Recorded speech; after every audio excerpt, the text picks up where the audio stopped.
Gidagsa sa mga Dabawenyong Katoliko ang San Pedro Cathedral atol sa tradisyonal nga sugat sa adlaw sa pagkabanhaw ni Hesukristo kagahapon. Butang nga gikalipay ni CBCP President Archbishop Romulo Valles nga padayon ang Kristohanong pagtuo sa katawhan. Nakatutok si Argil Relator.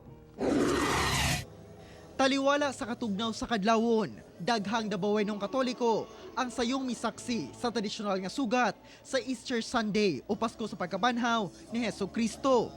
Ang inahang si Janice Oxtero, mao iniuban sa iyang 9 anyos nga anak nga usa sa mga batang anghel nga nagperform. Kini na ay kaduhang higayon nga nagserbisyo ang bata isip anghel sa sugat. Para murag siya ay maano jud siya sa simbahan, nga murag magdako gid siya nga nairespeto sa Ginoo, sa ginikanan.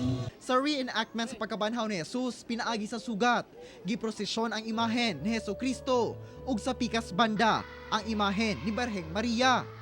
Gisindihan sa mga deboto ang ilang dalang kandila, sa higayong maagian sila sa imahen.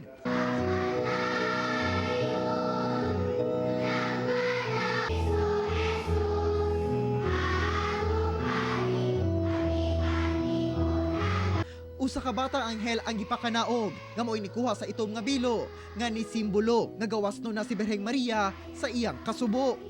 Dayag ang kalipay sa katawhan sa pagkabanhaw ni Hesukristo.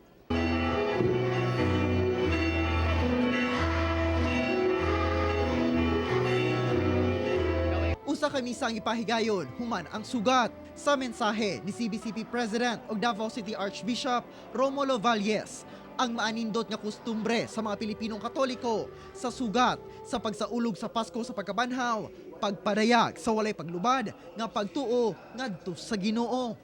The gift of baptism, that we die in being baptized in the death of Jesus, and also we have life in the resurrection of Jesus. Kauban si Leo Arcajes sa kamera. Ako si Argil Relator para sa One Mindanao.